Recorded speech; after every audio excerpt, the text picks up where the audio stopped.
In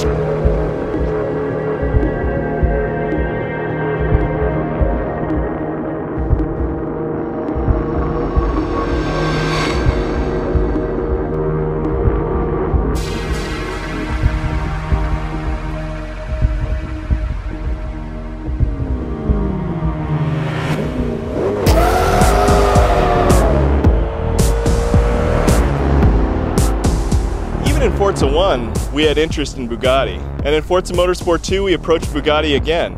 But at that time, Bugatti wasn't really interested in being in video games. But video games today have broadened out, and they're actually part of mass media. So I think that's opened up the door for us to do something with Bugatti. So now they're actually excited to be in video games. They're excited to be in Forza Motorsport. Design identifies the cars that we want to build based on how desirable they are. The Bugatti Veyron is a no-brainer. It's probably the most coveted car in the world right now. The style of the Veyron is very classic, sort of Art Deco. If a beautiful woman of the Roaring 20s stepped out of the car and the woman would perfectly complement each other.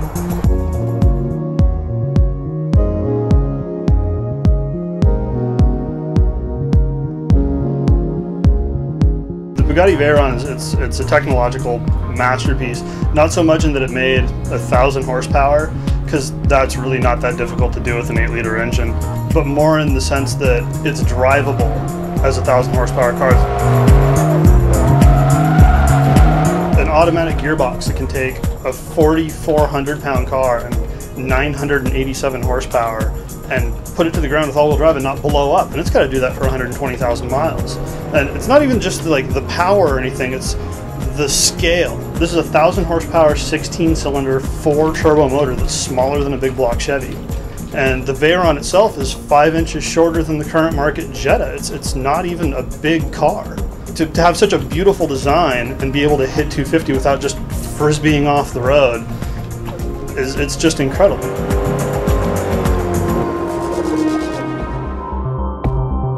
Once we've identified the car that we want, we've located it, we send a team of subject matter experts out there to either photograph the car or scan it digitally.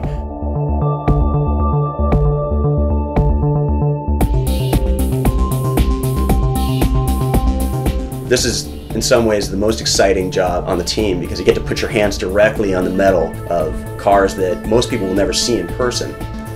One of the new features for Forza 3 is cockpits. This presents an interesting challenge from a modeling perspective because it's so hard to get the sense of scale from inside the cockpit and communicate that in game.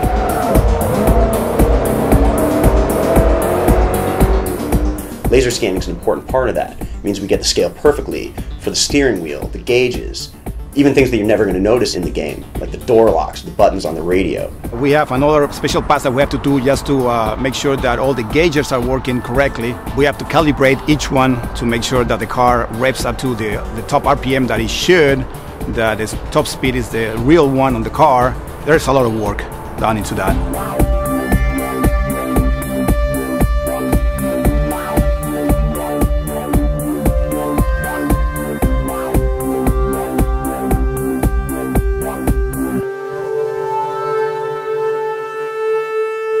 The result is a super high definition mesh.